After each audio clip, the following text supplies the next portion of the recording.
दोस्तों एलोवेरा आज बहुत ही बड़े पैमाने पर इस्तेमाल किया जाता है, जिसको बनाने वाली कंपनीज हर साल करोड़ों रुपए का मुनाफा भी कमाती हैं। और ये एलोवेरा किसी भी मिट्टी और किसी भी जमीन पर पनप सकता है। लेकिन जब बात इसे बहुत ही बड़े पैमाने या कमर्शियल तौर पर उगाने की जाती है, तो जिस मिट्टी का पीएच लेवल 7 से लेकर 8 होता है, उस जगह एलोवेरा की पैदावार बहुत तेजी से करी जा सकती है। दोस्तों आज की इस वीडियो में मैं एलोवेरा की खेती से लेकर बाजार में बेचने तक की सारी प्रोसेस बताने वाली हूँ। साथ ही मैं एलोवेरा के फायदे और इसका इस्तेमाल किस चीज के लिए किया जाता है ये भी बताऊंगी। दोस्तों एलोवेरा को और भी कई नामों से जाना जाता है, जैसे घृत कुमारी या फिर ग्वार पाठा। सबसे पहले छोटे छोटे ग्वार पाठा या एलोवेरा के पौधों को जमीन पर हाथों से कुछ इस तरह लगाया जाता है। उसके बाद 1 महीने के अंदर ही ये छोटे पौधे विकसित होने लगते हैं, जिन पर पेस्टिसाइड और इंसेक्टिसाइड पेस्ट का स्प्रे किया जाता है। ये स्प्रे करने से ग्रोथ को रोकने वाले कीड़े मकोड़े, खाद, खरपतवार नष्ट हो जाती है। केवल 2 से 3 महीनों में ये एलोवेरा के पौधे पूरी तरह से विकसित हो जाते हैं।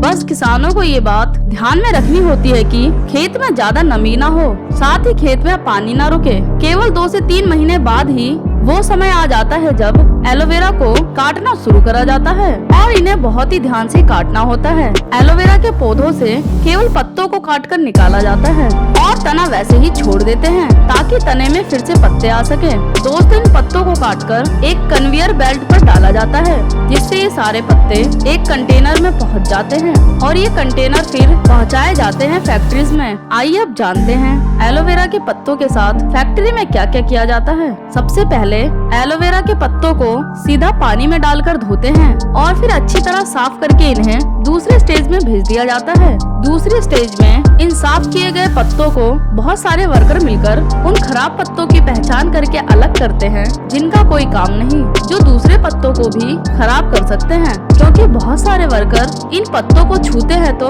बहुत जरूरी हो जाता है एक बार फिर से इन्हें साफ करना। जैसे ही दूसरी बार ये साफ हो जाते हैं, तो फिर सीधा इन्हें उन वर्कर के पास भेज दिया जाता है, जो अपने हाथों और चाकू की मदद से पत्तों को ऊपर और नीचे से छीलकर उसके अंदर का पल्प निकालकर इकट्ठा कर लेते हैं। आप देख ही रहे हैं, पल्प निकालने में काफी मेहनत और सावधानी बरतनी पड़ती है, लेकिन अपने भारत में ही बनाई हुई ये एक मशीन है, जिसमें केवल एलोवेरा के पत्तों को कुछ इस तरह डालना होता है, और ये मशीन अपने आप पत्तों में से पल्प निकालकर उसे जमा कर लेती है। अब इस पल्प का जूस या लिक्विड बनाने के लिए एक साथ कई पत्तों को इस मिक्सर में डालकर छोड़ दिया जाता है, जिससे कुछ ही मिनटों में एलोवेरा का जूस या जेल प्राप्त हो जाता है।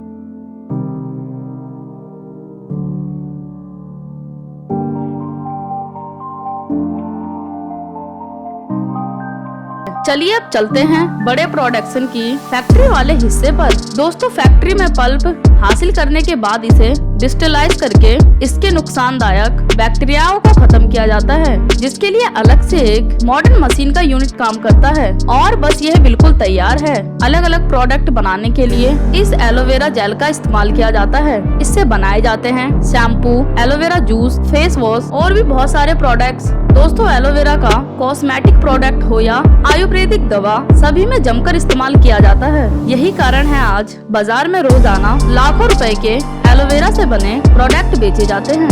एलोवेरा की खेती की सबसे अच्छी बात यह है कि इसे केवल एक बार उगाने पर 5 साल तक एक ही पौधे से लाभ कमाया जा सकता है। मतलब एक एलोवेरा का पौधा 3 से 4 बार दोबारा विकसित हो जाता है, और इनसे हर बार खेत में पौधों की संख्या बढ़ाई जाती है। दोस्तों एलोवेरा में पौधों की कई प्रजातियां पाई जाती हैं, जिनमें सबसे आम है इंडिगो, जो हम अपने घरों में उगाते हैं। लेकिन एलोवेरा की सबसे लोकप्रिय प्रजाति बार्बाडेंसिस है। इस एलोवेरा से किसानों को काफी फायदा होता है, क्योंकि इसके पत्ते अधिक बड़े और चौड़े होते हैं, जिससे ज्यादा मात्रा में जूस और जेल प्राप्त होता है। एलोवेरा की खेती में बुआई लगभग पूरे साल ही करी जा सकती है, और हर 2 पौधे के बीच 2 फीट की दूरी रखी जाती है। पौधे लगाने के बाद किसान इन्हें साल में 2 बार काटते हैं। तो दोस्तों हमने देखा एलोवेरा जेल किस तरह बनाया जाता है और इसकी खेती कैसी करी जाती है।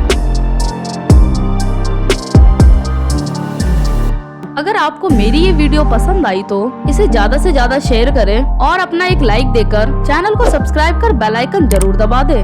मैं आपके दोस्त मिलूंगी अगली बार एक और नए टॉपिक के साथ। तब तक के लिए अपना ख्याल रखिए। वीडियो देखने के लिए थैंक्स।